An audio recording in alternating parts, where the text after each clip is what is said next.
और चलिए बुलेटिन में आगे बढ़ते हैं और सीधा लेके चलते हैं आपको राज्यसभा, जहां वक्फ संशोधन बिल आज राज्यसभा में पेश हो रहा है और देखिए क्या कुछ कार्रवाई इस वक्त की।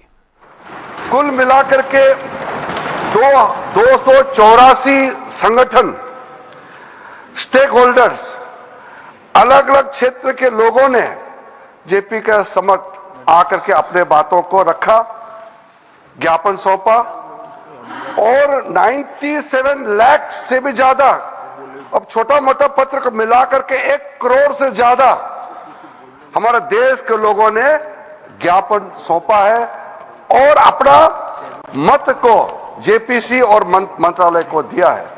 तो किसी बिल को सदन में चर्चा करने से पहले 1 करोड़ से ज्यादा सुझाव मिलना, यह भी अपने आप में ऐतिहासिक है। विचार विमर्श राज्य सरकारों से भी हुए और साथ साथ में कल लोकसभा में बहुत लंबी चर्चा हुई और देर रात यानी कि आज सुबह बिल पास करके राज्यसभा में आया। मैं मानता हूं कि ठीक है, हमारा मेंबरों ने कहा है कि संशोधन देने के लिए समय मिलना चाहिए था, लेकिन सबने ये एग्री किया है कि आज जो सुबह हमारा मेंबर ने सवाल उठाया, चेयरमैन साहब ने कहा है कि ये हम लोगों ने बिजनेस एडवाइजरी कमेटी में ये तय किया कि आज ही इसको यहाँ चर्चा करना है। ज्वाइंट कमेटी ने 10 शहरों में मुंबई, अहमदाबाद, हैदराबाद, चेन्नई, बेंगलुरु, गुवाहाटी, भुवनेश्वर, पटना, कोलकाता और लखनऊ में जाकर के अपना पूरा वहाँ समय भी दिया है। और आज मैं कमेटी के हर एक मेंबर को भी धन्यवाद देना चाहूँगा।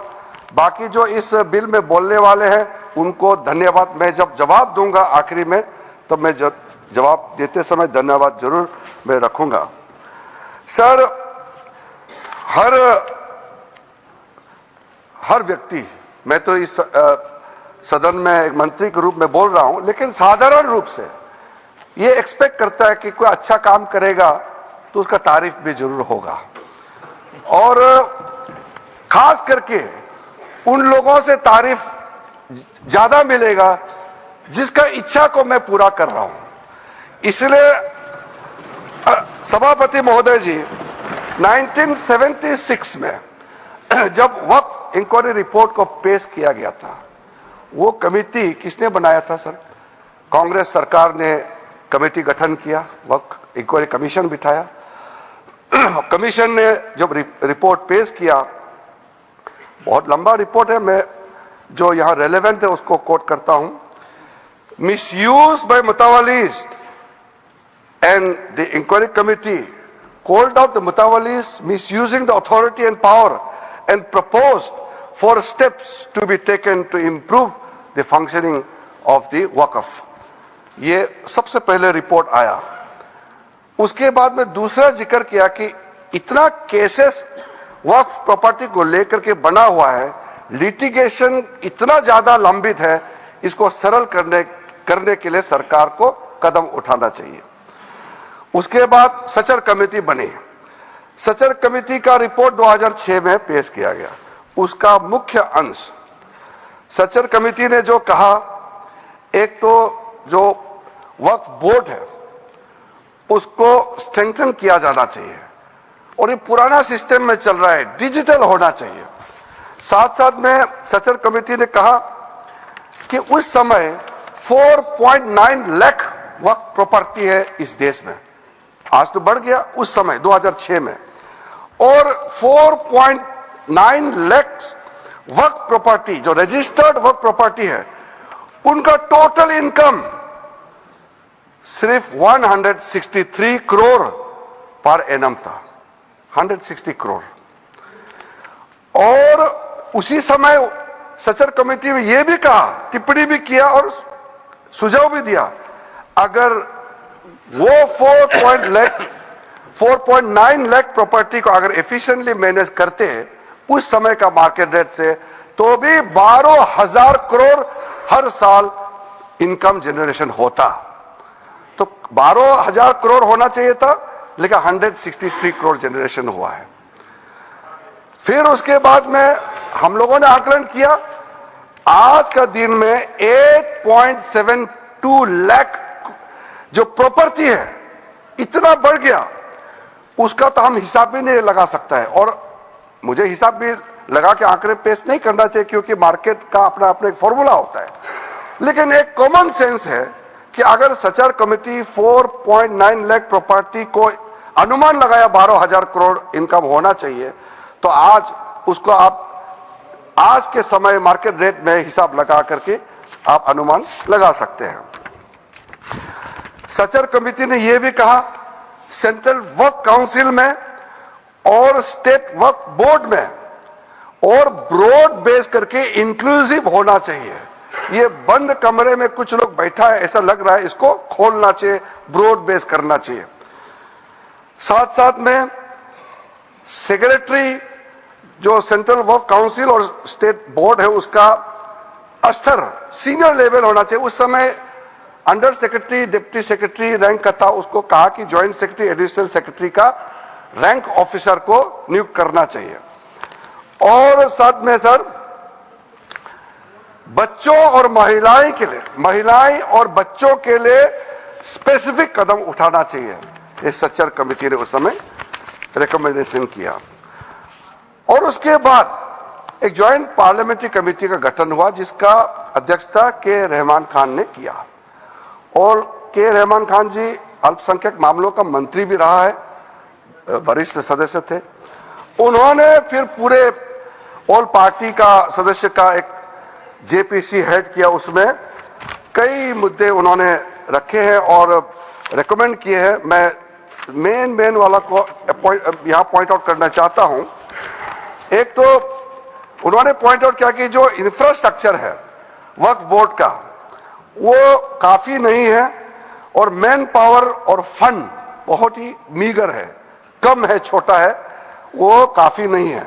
दूसरा कहा कि ऐसा लगता है कि सारा जो झंझट है वो मुतावली पे केंद्रित है।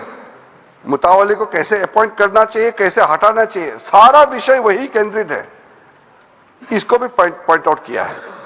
फिर डॉक्यूमेंटेशन के बारे में और सर्वे के बारे में वर्क प्रॉपर्टी और लीगल जो सेटअप होना चाहिए वर्क को लेकर के, इसके बारे में भी कंप्यूटराइजेशन ऑफ वर्क बोर्ड, सेंट्रल डेटा बैंक होना चाहिए, इसका भी उस समय के जेपीसी ने कहा। म्यूटेशंस, रेवेन्यू रिकॉर्ड और to adopt sound and acceptable financial and budgetary practices, इसका भी सुझाव दिया। और फिर लीज करने का जो वर्क प्रॉपर्टी को किस तरीके से लीज होना चाहिए, इसका भी सुझाव दिया है। जितना ये 3 कमेटी रिपोर्ट्स सचर कमेटी को मिलाते हुए जो मुख्य रिपोर्ट रिकमेंडेशन किया है, सर मैं आपके माध्यम से सदन को बताना चाहता हूं, वो सारा रिकमेंडेशन रिपोर्ट को हम लेकर के आज ये बिल लेकर के, अमेंडमेंट बिल लेकर के इस सदन में आया है। इसलिए ये तीनों कमेटी, ये कांग्रेस सरकार में जो दूसरे और तीसरे कमेटी तो यूपीए सरकार थे, लेकिन शुरू वाला तो प्योर कांग्रेस गवर्नमेंट था। तो मैं मुख्य रूप से कांग्रेस पार्टी को और उसके जो सहयोगी दल है, मैं अपील करना चाहता हूं कि आज जो बड़ा कदम माननीय प्रधानमंत्री जी के नेतृत्व में हमने ये 2025 का वक्फ संशोधन बिल लेके आया है, तो आपका ही सोच विचार को आप जो पूरा नहीं कर पाया, उसको पूरा करने का हिम्मत नरेंद्र मोदी जी सरकार ने लेके आया है, तो आप जरूर समर्थन करना चाहिए। आदरणीय अध्यक्ष महोदय जी, कई लोगों का हमने स्टेटमेंट सुना है, टेलीविजन में भी और कल दूसरे सदन में भी। ये कोई नया कदम तो हम नहीं उठा रहे हैं, इतिहास सबको मालूम है। संक्षेप में 1894 में जो प्रिवी काउंसिल ने वक्फ अल औलाद, जो बच्चों के लिए वक्फ क्रिएट करते हैं, उसको इनवैलिडेट करने के लिए एक ऑर्डर पास किया था, जो बाद में जाके बड़ा विषय बना। मुसलमानों का बड़ा दल गया, अपील किया ब्रिटिश हुकूमत के साथ, तब जाकर के 1913 में द मुसलमान वक्फ वैलिडेशन एक्ट को पहले बार औपचारिक तौर पर कानून के रूप में इस देश में शुरू हुआ। फिर 1923 में मुसलमान वक्फ एक्ट पास किया गया, जो केंद्रित किया है अकाउंटिंग और ट्रांसपेरेंसी को लेकर के। फिर मुसलमान वक्फ वैलिडेटिंग एक्ट 1930 पास हुआ, जो है reinforcing the legal validity of family औकाफ। इस तरीके से शुरुआत हुआ। फिर हमारा देश आजाद हुई। उसके बाद 1954 में वक्फ एक्ट पारित हुआ, जिसमें स्टेट वक्फ बोर्ड्स का गठन का प्रावधान वहां से शुरू हुआ। फिर उसके बाद में 1959, 1964, 1969 और 1984 में वक्फ एक्ट 1954 को फिर से संशोधित करके यहां से पास हुआ, और 1995 में सबसे ब्रॉड बेस बिल फाइनली जो आया, जिसको आज हम अमेंडमेंट कर रहे हैं, जिसमें ट्राइब्यूनल गठन का प्रावधान रखा गया। सेंट्रल वक्फ काउंसिल, जो आज के दिन में मैं उसका अध्यक्ष के रूप में काम कर रहा हूं, उसका गठन हुआ। फिर जो वक्फ जिसका इनकम 5 लाख से ज्यादा है, उसमें एग्जीक्यूटिव ऑफिसर अपॉइंट होना चाहिए, यह प्रावधान शुरू हुआ है। अध्यक्ष महोदय जी, ये जब चल रहा था, समस्या तो है, सबको मालूम है, और कमेटी का रिपोर्ट का भी मैंने जिक्र किया, लेकिन ऐसा क्या हुआ जो हमको ये एक मेजर अमेंडमेंट आज लेके आना पड़ा। 2013 में यूपीए सरकार था और चुनाव सर पे था, चुनाव आने वाला था। उसमें यूपीए सरकार ने कदम उठाया कि कुछ बदलाव लाना चाहिए। उस समय सर यूपीए सरकार ने जो चेंजेस लाया है, उसको मैं थोड़ा सा कंपेयर करके बताना चाहता हूं। उस समय भी जेपीसी गठन हुआ, आज भी जेपीसी बनी है। फर्क क्या है सर? उस समय का सेलेक्ट कमेटी में 13 मेंबर थे और इस बार के जेपीसी में 31 मेंबर्स। उस समय का सेलेक्ट कमेटी का टोटल सीटिंग हुआ 22 बार, इस बार का जेपीसी का टोटल सीटिंग हुआ है 36। उस समय total delegation organization stakeholder जो सेलेक्ट कमेटी के सामने में पेशकश हुआ 18 और इस बार 284। उस समय 14 राज्य और केंद्र शासित प्रदेशों से चर्चा हुई, इस बार 25 state board, state government, 5 minority commission और कई विधायक एमपी, तो उसका हिसाब ही नहीं है। टोटल मेमोरेंडम रिसीव किया उस समय 32 और इस बार का तो मैंने पहले बता दिया 97,27,772 प्लस अनौपचारिक रूप से हमारा मंत्रालय में भी लाखों की संख्या में हमने रिसीव किया है। उस समय का सेलेक्ट कमेटी कहां विजिट किया? ले, जम्मू, श्रीनगर। उस समय ये तीनों एक ही स्टेट था। ले अभी यूनियन टेरिटरी हो गया, जम्मू, श्रीनगर। और इस बार कहां विजिट किया, मैंने आपका नाम पहले ही बता दिया, किस किस शहरों में इस कमेटी ने विजिट किया है। अध्यक्ष महोदय जी, जब हम लोग महत्वपूर्ण बिल पर चर्चा कर रहे थे, थोड़ा सा बैकग्राउंड संदर्भ को भी रखते हुए मैं बात को रखना चाहता हूं।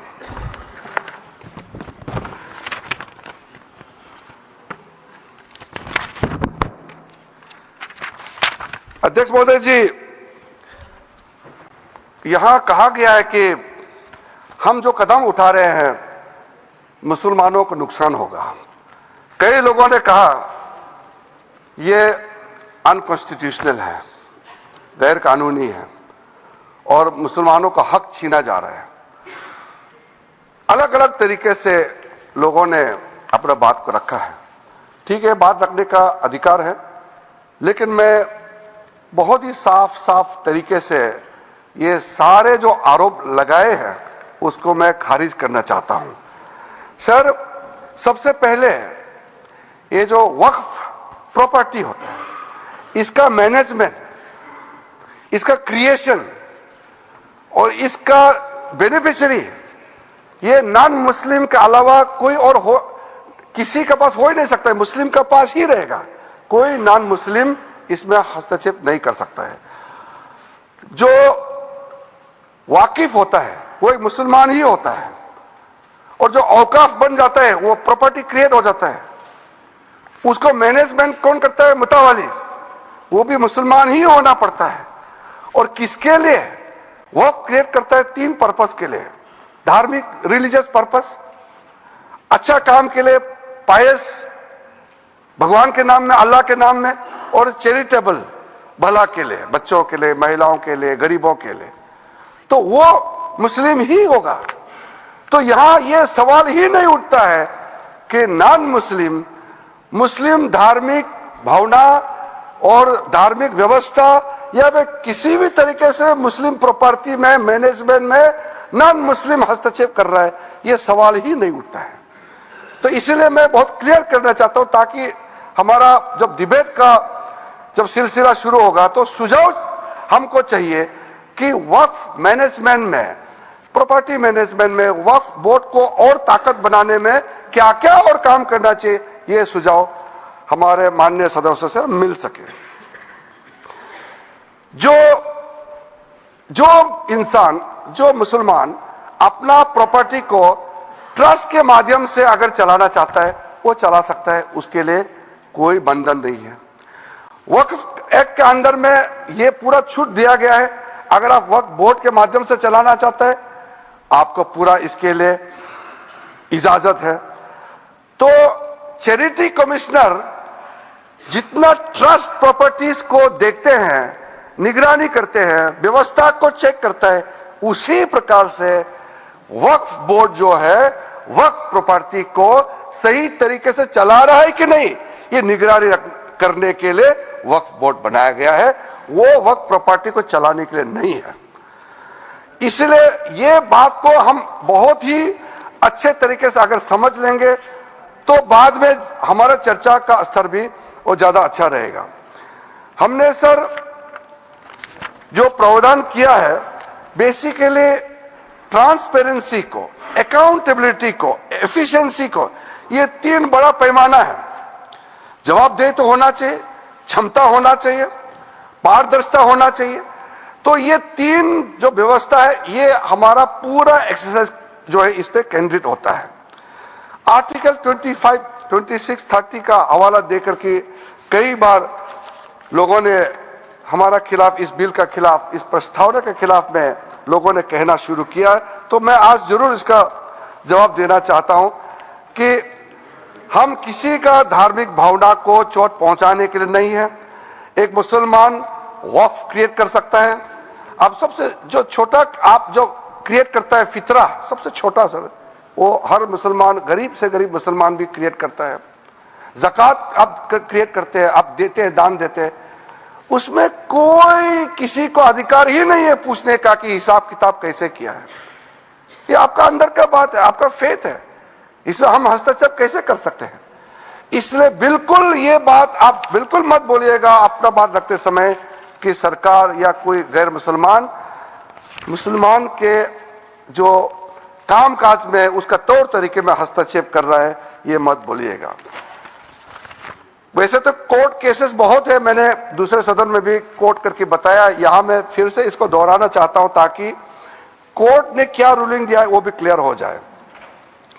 सैयद फजल पुकाया तंगाल वर्सेस यूनियन ऑफ इंडिया में केरला हाई कोर्ट ने जो ऑब्जर्वेशन और ऑर्डर पास किया, उसमें कहा गया है, high court, the Waqf board is a statutory body, pure and simple, it is not a representative body of the Muslim community.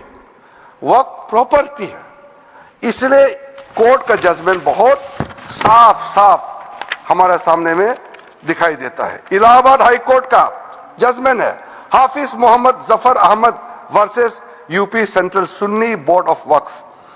क्या कहा गया है उसमें? High court, a mutawali's right is purely a right of management of the property and is not a proprietary right. The duties of a mutawali are purely of a secular character. His duties are not of a religious character. इसलिए मुतावालिस को ऊपर में निगरानी रखने के लिए वक्फ board बनाया गया है। Tilkayat Shri Govindlal Maharaj versus state of Rajasthan, उसमें कहा गया है, मैं कोट करता हूं, right to manage the properties of the temple is purely a secular matter and can not be regarded as a religious practice. Property का मैनेजमेंट के बारे में इतना क्लियर कोर्ट ने कहा है, कई केसेस है, मैं बहुत कम आपके सामने में साइट कर रहा हूं। अब मैं 2013 के बारे में आपको बताया, अब उसको थोड़ा सा अंदर घुस के आपको बताऊंगा और आपको भी सुन करके लगेगा कि आज कितना जरूरी था आज जो संशोधन बिल लेकर के हम यहां आया है। 2013 में ये जो कमेटी वगैरह जब बनाया, 5 मार्च 2014 में कमेटी 13 में गठन हुआ और पारित हुआ दोनों सदनों में। फिर 2014 5 मार्च को, यानी कि 25 दिन पहले इलेक्शन एकदम नोटिफाई होकर के कोड ऑफ कंडक्ट लगने ही वाला है, तब हनन फनन में उस समय का यूपीए सरकार ने देश का राजधानी दिल्ली के अंदर में सबसे प्राइम प्रॉपर्टी 123 प्राइम प्रॉपर्टी को डी नोटिफाई करके दिल्ली वक्फ बोर्ड को सौंप दिया है। ये प्रॉपर्टी किस मिनिस्ट्री में आता था? Housing and urban affairs ministry का अंदर में आता है। तो आप सोच के देखिए, 1970 से केस चल रहा था और पेंडिंग है, कोर्ट को निर्णय करने दीजिए, वो पेंडिंग है। और ये सीजीओ कॉम्प्लेक्स वगैरह आप नाम सुनेंगे, लिस्ट बाद में मैं दे दूंगा। ऐसा प्राइम प्रॉपर्टी 123 प्रॉपर्टी को सीधा सीधा एक झटके में आपने हैंडओवर कर दिया। उसके बाद 2013 अमेंडमेंट में आपने क्या कहा? कोई भी आदमी वक्फ क्रिएट कर सकता है। वक्फ क्रिएट करना, जो मैंने बताया, चैरिटेबल रिलीजियस पायस पर्पस के लिए एक मुसलमान अल्लाह के नाम में क्रिएट करता है। अब उसको बदल करके यूपीए सरकार ने यह कह दिया कि कोई भी आदमी वक्फ क्रिएट कर सकता है। तो हमने इसको चेंज करके पुराना 1995 का प्रावधान के साथ मिला करके साथ साथ हमने ये कहा, now in the proposed amendment only persons practising Islam for more than 5 years can dedicate waqf. ये हमने क्लियर कर दिया है ताकि इसमें कोई डाउट का कोई गुंजाइश ना हो कि वक्फ क्रिएट कौन कर सकता है। उस समय वक्फ बोर्ड में एक मुसलमान का अंदर में भी कई सेक्ट है, सुन्नी है, शिया है, आगा खानी से, दाऊदी बोरा से, पसमंदा है, बहुत लोग हैं। लेकिन यूपीए सरकार ने कह दिया, हाँ ये डिस्प्यूट करते हैं कई लोग, ये तो दरगाह वाले भी कहते हैं कि कुछ लोग कहते हैं कि तुम लोग मुसलमान ही नहीं है। इस तरह का क्लेम पे मत जाइए। क्लेम, यहां इस्लाम का स्कॉलर भी बहुत होगा, जानकारी लोग भी बहुत है, लेकिन मैं ये नहीं कह रहा हूं कि आप जो कह रहे हैं, मैं जो कह रहा हूं वो सत्य है। मैं क्लेम के बारे में बता रहा हूं कि लोग कहते हैं कि ये मुसलमान नहीं है या ये इस ग्रुप में है, उस ग्रुप में है। मैं यहां डेफिनेशन देने नहीं जा रहा। हम सिर्फ ये कह रहे हैं कि हमने जो नया प्रावधान लेके आए उसमें हर वक्फ बोर्ड में मुसलमानों में जो रिकॉग्नाइज्ड सेक्ट है सब मिलकर के वक्फ बनेगा। उसमें सुन्नी भी होगा, शिया भी होगा और जितने बाकी जो पिछड़े वर्ग है वो भी वक्फ बोर्ड में मेंबर होगा, ताकि सबका इंटरेस्ट का ख्याल रखा जा सकता है। इसमें तो किसी का आपत्ति होने का कोई सवाल ही नहीं होना चाहिए। हम इतना इंक्लूसिव बना रहे हैं। उसके बाद सर, सेंट्रल वक्फ काउंसिल में जो हमने प्रावधान रखा है, ताकि आप भी अच्छा लगे कि हमने कितना आपका पुराने रिकमेंडेशन को ध्यान में रखते हुए प्रावधान रखा है। Out of 22 members in the central Waqf council, not more than 4 will be non-Muslims, including ex-officio members. In that case, the Minister of Minority Affairs. There will be 3 members of Parliament. अब member of parliament तो किसी का धर्म हो सकता है। ये नहीं कहना कि ये इस जाति का एमपी है इसलिए ये मेंबर नहीं हो सकता है। 3 members of Parliament, 10 members from Muslim community, 2 former judges from the Supreme Court or High Court, 1 advocate of national eminence, 4 persons of national eminence from various fields, an additional secretary or joint secretary to the government of India dealing with Waqf matter. जो ministry में concern officer है वही हो सकता है. और out of 10 Muslims 2 members minimum shall be women. 2 महिला सदस्य होना अनिवार्य है. स्टेट वक्फ बोर्ड्स में out of 11 members not more than 3 will be non-Muslims. कल किसी ने कहा कि नॉन मुस्लिम मेजोरिटी हो जाएगा, सवाल ही पैदा नहीं होता है. Not more than 3 will be non Muslims including sir, ये अतिरिक्त नहीं है, including x official members, 1 chairperson, 1 member of parliament, 1 MLA, 4 members from Muslim community, 2 members with professional experience, 1 member from bar council, the joint secretary to the state government dealing with the Waqf matter जो संबंधित संयुक्त सचिव है. Out of 4 Muslim members 2 shall be women. और दूसरा change किया है, कितना जरूरी था.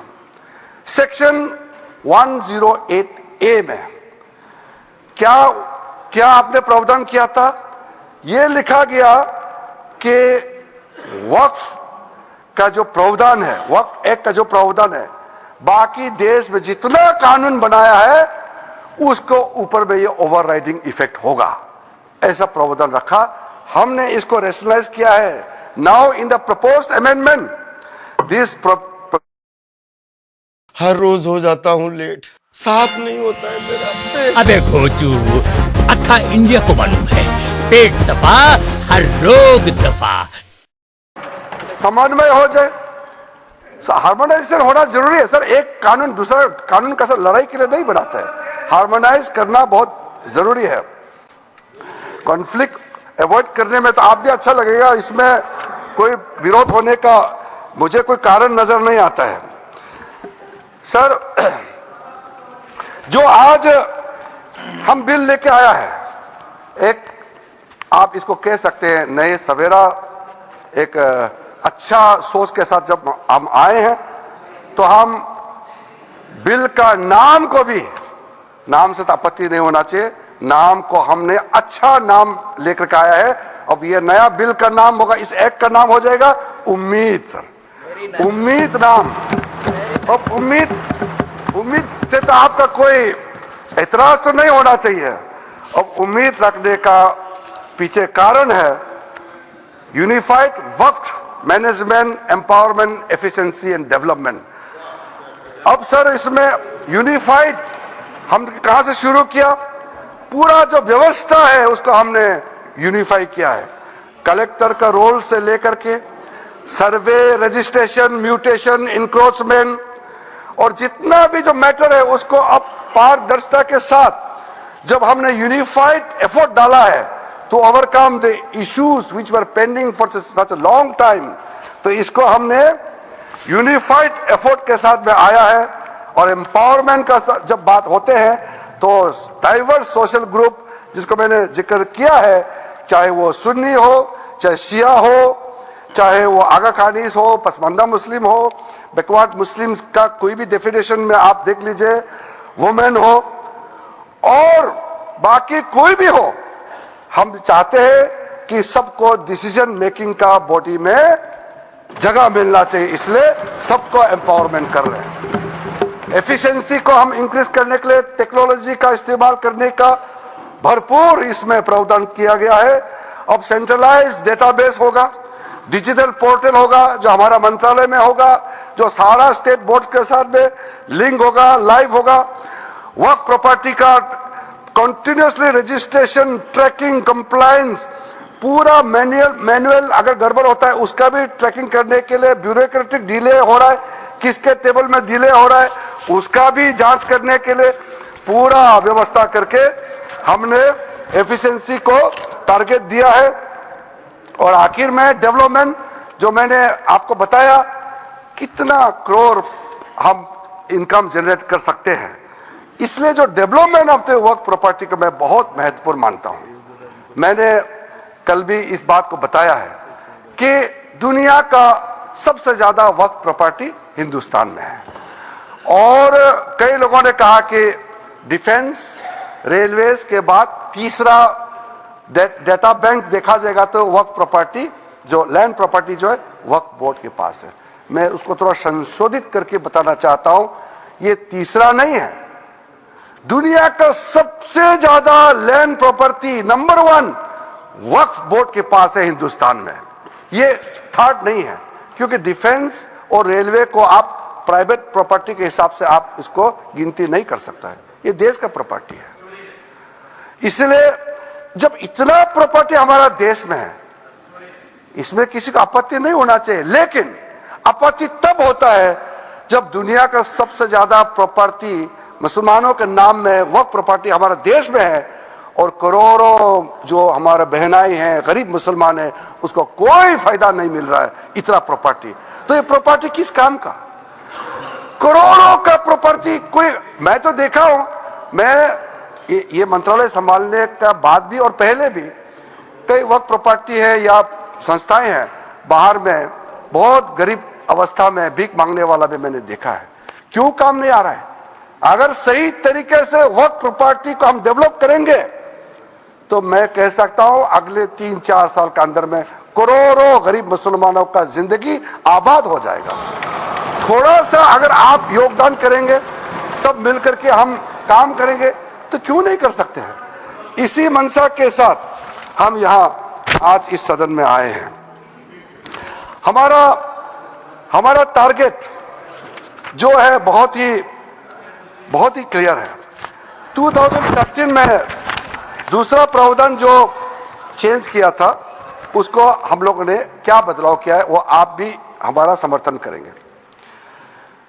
वक्फ प्रॉपर्टी जो है ये तो आप जानते ही है, इसको कोई भी प्रॉपर्टी हो उसका एक टाइटल होने के लिए कोई डॉक्यूमेंट चाहिए, कोई रजिस्ट्रेशन चाहिए, कोई प्रूफ तो चाहिए। अगर वक्फ बाय यूजर के नाम में अगर हम वर्बली कह देंगे कि इतने साल पहले, 500 साल पहले हमारा बाप दादा या फलाना फलाना ने ऐसा किया था, ये जमीन ये हमारा वक्फ जमीन है, तो ठीक आप क्लेम कीजिए, मगर कुछ तो दिखाना पड़ेगा सर, कुछ डॉक्यूमेंट होना पड़ेगा। तो वक्फ बाय यूजर ये जो हमने ऐसे आप आर्बिट्ररी नहीं कर सकता है। साथ साथ सेक्शन 40 में वक्फ बोर्ड किसी भी जमीन को अगर क्लेम करता है तो सीधा सीधा वक्फ बोर्ड डिक्लेयर किया जाता था, उसको हमने हटा दिया है। ये बहुत जरूरी था। अदरवाइज इसके बाद अगर आप 2013 में कितना वक्फ प्रॉपर्टी था, आज 2025 में कितना वक्फ प्रॉपर्टी का संख्या में जंप हो गया, तब आप पता चलेगा कि ये सेक्शन का कितना इसका दुरुपयोग किया गया है। लेकिन साथ साथ में हम लोग ने संरक्षण भी दिया है कि वक्फ बाय यूजर में जो वक्फ प्रॉपर्टी ऑलरेडी रजिस्टर्ड है, जो सेटल्ड केस है, हम उसको रेट्रोस्पेक्टिव जाकर के उसको हम छेड़छाड़ नहीं करेंगे। ये प्रोस्पेक्टिव इफेक्ट होगा। हाँ, अगर कोई डिस्प्यूटेड है, कोर्ट में पेंडिंग है, बातचीत चल रहा है, डिस्प्यूटेड है, तो जाहिर सी बात है सर कि कोर्ट का अधिकार को तो हम यहां खत्म नहीं कर सकता है। तो इसलिए unless the property is disputed, all those land, those property, work property which are registered, which has a proper documentation, they will remain so, और इसका अधिकार राज्य सरकारों का है। Land is a state subject, तो भारत सरकार, केंद्र सरकार तो कुछ कर नहीं सकता है, वो राज्य सरकार को ही अथॉरिटी दिया है। अब महिलाओं का अधिकार को लेकर के, बच्चों का अधिकार को लेकर के सब कहते हैं। मैंने कहा कि वक्फ औलाद का इतिहास बहुत पुराना है। राइट ऑफ इनहेरिटेंस का आप अलग अलग तरीके से इंटरप्रिटेशन भी करते आए हैं। तो हमने ये सुनिश्चित किया है कि जो विडोज है, जो डिवोर्स वुमेन है, ऑर्फन है, जो यतीम बच्चे हैं, उनके लिए संरक्षण तो होना चाहिए माननीय सभापति महोदय। तो हमने ये प्रावधान किया है कि जो प्रॉपर्टी मेरा है, अगर मैं एक मुसलमान हूं, मैं वक्फ क्रिएट करना चाहता हूं, लेकिन मैं उसी प्रॉपर्टी को ही वक्फ कर सकता हूं जो मेरा अधिकार है। साथ साथ उस प्रॉपर्टी में जो महिला का अधिकार है उसको मैं छेड़छाड़ नहीं कर सकता हूं। महिला का अधिकार को सुरक्षित रख करके ही मैं अपना मर्जी से मेरा जो अधिकार है उसको हम वक्त क्रिएट कर सकता है, ताकि कोई महिला ऐसा ना हो कि परिवार में इतना प्रॉपर्टी है लेकिन उसको कोई उसका अधिकार ही ना हो। तो ये सुनिश्चित करना बहुत जरूरी है। इस 21वीं सदी में इतना प्रोग्रेसिव थिंकिंग तो सब कोई होगा। मैं आपको नहीं कह रहा हूं कि आपका ऐसा सोच नहीं है, हम लोग सब एक समानता सोच के साथ आगे बढ़ रहे हैं। दो मेजर अमेंडमेंट हम जो लेके आया है उसमें भी मैं मानता हूं आप समर्थन करेंगे। एनी मॉन्यूमेंट्स, कई मॉन्यूमेंट्स हमारे देश में protected areas under ancient monuments preservation act 1904 और ancient monuments and archaeological sites and remains act 1958 declared as work properties under this act or under any previous act shall be void। कोई हमारा archaeological site जो हमारा राष्ट्र का property है इसको आप छेड़खानी नहीं कर सकता है। दूसरा, हमारा देश में करोड़ों आदिवासी शेड्यूल्ड ट्राइब्स, हम लोग सब मानते हैं कि इंडिजिनियस जो शेड्यूल्ड ट्राइब होते हैं उसका संरक्षण होना चाहिए। तो हमने ये प्रावधान लेके आया है, आप शेड्यूल 5 और शेड्यूल 6 जगह में जहां हमारा स्पेशल प्रोटेक्टेड एरिया है वहां किसी जमीन को वक्फ प्रॉपर्टी डिक्लेयर नहीं कर सकता है। ये सेक्शन 4 क्लॉज 4 सेक्शन 3E में हमने प्रावधान रखा है। मैं मानता हूं कि हमारा देश में जितने आदिवासी भाई बहन हैं उनके लिए आदरणीय मोदी जी का तरफ से और हम सब का तरफ से ये बड़ा सौगात होगा। सर, ट्राइब्यूनल में हमने कुछ बदलाव किया है। हमारा जॉइंट पार्लियामेंट्री कमेटी का भी सुझाव आया था। अब जो ट्राइब्यूनल बनेगा उसका फिक्स टेन्योर होगा और उसको एफिशिएंसी बढ़ाने के लिए कई हमने स्टेप्स उठाया है। आज का दिन में टोटल जो केसेस पेंडिंग है, लिटिगेंट्स टोटल कितना केसेस है? 14,470 केसेस, नहीं सॉरी सर, 31,999 केसेस है, जिसमें मुस्लिम लिटिगेंट्स है 14,470 केसेस। तो 31,999 केसेस जो पेंडिंग है। तो हम ये समझते हैं कि ट्राइब्यूनल को मजबूत कराना बहुत जरूरी है। हमने 2 मेंबर प्रपोज किया था, जेपीसी में कहा गया कि 3 मेंबर होना चाहिए, उसको हमने एग्री करके 3 मेंबर बनाया और 1 member having knowledge of Islamic law and jurisprudence for better functioning of the tribunal. और दूसरा सर, द कंपोजिशन ऑफ वर्क tribunal has been expanded to both serving and retired officials, each serving for a fixed tenure of 5 years। tenure को 5 years fix किया है, from the date of appointment or until they attain the age of 65 years, whichever is earlier। section 84 clause 4 में हमने ये बहुत clear से प्रावधान रखा है। एक इंपॉर्टेंट हमने प्रावधान रखा है, राइट टू अपील। इसमें कई लोगों ने डिस्प्यूट भी किया है, मैं क्लियर करना चाहता हूं। पहले क्या कर दिया था आप लोगों ने मतलब प्रीवियस यूपीए सरकार ने, राइट टू अपील, अगर ट्राइब्यूनल से आपको निजात नहीं मिल रहा है, ट्राइब्यूनल में आपका सुनवाई नहीं हो पाया, तो आप कोर्ट नहीं जा सकते हैं। ओनली रिव्यू पिटीशन में आप जा सकते हैं, जो बहुत ही सीमित दरवाजा खुला होता है। रिव्यू पिटीशन आप तो सर, आपसे ज्यादा कौन समझ सकता है उसमें आम आदमी कहाँ रिव्यू पिटीशन जा करके ये सब चक्कर खात के घूमते रहेंगे। इसलिए हम ये मानते हैं कि right to appeal must be the substantive right, इसलिए हमने ये दरवाजा खोल दिया है।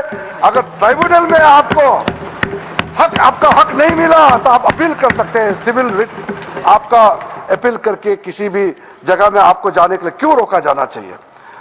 इसलिए हम ये मानते हैं कि जब हम ये अपील प्रोविजन रखा है तो ट्राइब्यूनल भी जल्दी जल्दी काम करेगा, कोर्ट भी जल्दी जल्दी काम करेगा, लोगों को भी जल्दी जल्दी न्याय मिलेगा, कहीं किसी का हमने दरवाजा बंद नहीं किया है। एनुअल कंट्रीब्यूशन जो आप देते हैं मुतावलिस, आप चिंता मत कीजिए, ये बहुत सोच समझ करके फैसला किया है, इससे कोई समस्या खड़ा नहीं होगा। वक्फ इंस्टीट्यूशन का जो कंट्रीब्यूशन है बोर्ड को देना होता है, पहले 7% होता था, हमने उसको घटा करके 5% कर दिया ताकि ज्यादा पैसा आप गरीबों के लिए इस्तेमाल कर सके, बच्चों के लिए इस्तेमाल कर सके। आप काहे का बोर्ड को इतना पैसा देंगे, इसलिए हमने घटा करके वेलफेयर पर्पस में ज्यादा खर्चा करें, इसलिए इसको हमने सीलिंग कर दिया है। सर, लिमिटेशन एक्ट, आप तो जानते हैं लिमिटेशन एक्ट अगर लागू नहीं होगा तो फिर कहां तक जाएगा, कोई सीमा तय कैसे होगा।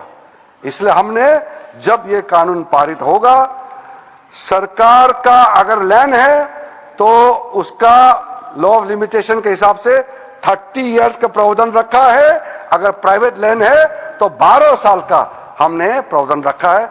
मैं मानता हूं कि ये बहुत ही रीजनेबल हमने लॉ ऑफ लिमिटेशन को यहां अप्लाई किया है, और जिस दिन से ये एक्ट पारित होगा, एनफोर्स होगा, उसी दिन से ये हिसाब उसका गिनती शुरू किया जाएगा। सर, जो सेक्शन 40 का मिसयूज होने का कारण से जो एक ऐसा माहौल पैदा हो गया था, मेरे घर में कम से कम कितना डेलीगेशन पिटीशन आ चुके हैं। सेक्शन 40 में वक्फ बोर्ड ने ऐसा क्लेम कर दिया। अभी जो न्यूज में भी आपने पढ़ा होगा, केरला में 600 क्रिश्चियन फैमिलीज का, जो वो लोग सब खेती करने वाले लोग हैं, फार्मर्स लोग हैं, किसान हैं, उनका जमीन जो केरला में मुनम्बम केस के नाम से अभी सब लोग ने पढ़ चुका होगा, उसको वहां वक्फ बोर्ड ने क्लेम कर दिया और वो कहीं भी नहीं जा पाया। वो ठोकरे खाते रहे, घूमते रहे, जिसको लेकर के पूरा वहां के जो कैथोलिक बिशप्स काउंसिल है और दिल्ली में भी और अलग अलग कई हमारा क्रिश्चियन संगठनों ने हमको मेमोरेंडम दिया है, प्रेस रिलीज भी दिया है और अपील भी किया है। सारा मेंबर्स ऑफ पार्लियामेंट को अपील किया है। मैं नाम लेकर के सिर्फ केरला एमपीज को मैं दबाव नहीं डालना चाहता हूं, मानसिक रूप से बहुत ज्यादा प्रेशर होगा केरला का एमपीज को। ये तो सबके लिए अपील किया है कि जो बड़े हमारे चर्च के जितने भी बड़े बड़े बॉडीज हैं, उन्होंने अपील किया है कि अपना विवेक का इस्तेमाल करें और सारा मेंबर्स ऑफ पार्लियामेंट इस वक्त अमेंडमेंट बिल को समर्थन करना चाहिए। तो कम से कम चर्च का अपील को तो आप लोग मानिएगा। सर, कई केसेस है, उसको तो मैंने कई बार दोहरा चुका है, इसलिए सारा केसेस, तमिलनाडु का केस हो या कर्नाटका में जो केस हो या हरियाणा वाला गुरुद्वारा वाला को वक्फ क्लेम करना, कई केसेस है, मैं उसको साइड नहीं करना चाहता हूं क्योंकि संख्या बहुत ज्यादा है। लेकिन सर, ये बात तो मैं जरूर कहूंगा क्योंकि हम लोग इस महान सदन में बैठे हैं। 2013 में 123 प्रॉपर्टी को तो उस समय सरकार ने डी नोटिफाई कर दिया था। उसके बाद कई लोगों ने कहना शुरू किया और स्टेटमेंट मीडिया में भी है कि ये पूरा पार्लियामेंट बिल्डिंग भी वक्फ प्रॉपर्टी है। अब सोचिए सर, अगर वो सरकार कंटिन्यू रहता, नरेंद्र मोदी जी का सरकार नहीं आते, तो कितना खतरा मंडरा रहा था हमारे सर के ऊपर में, आप सोचिए।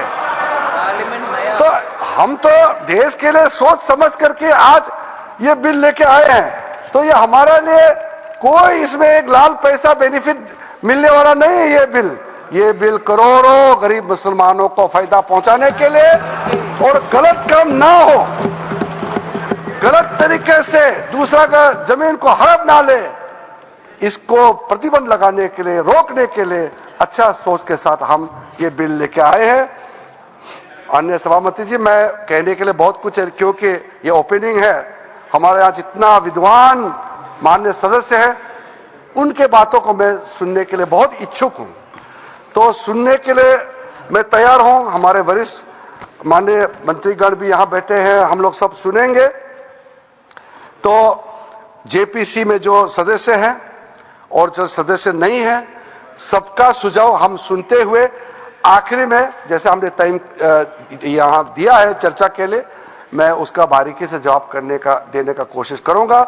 मैं सिर्फ ही इतना ही अनुरोध करूंगा कि आप ऐसा बात मत बोलिए जिससे हंगामा खड़ा हो जाएगा। ऐसा बात बोलिए जो सुन करके हमारा कानों को भी थोड़ा अच्छा लगेगा। हम बैठ करके सुनने के लिए तैयार है और चर्चा का स्तर ऊंचा होगा। मैं इसी उम्मीद के साथ आप सबको इस महत्वपूर्ण जो उम्मीद का जो हमारा बिल लेकर के आए उसको समर्थन करने के लिए मैं अपील करता हूं।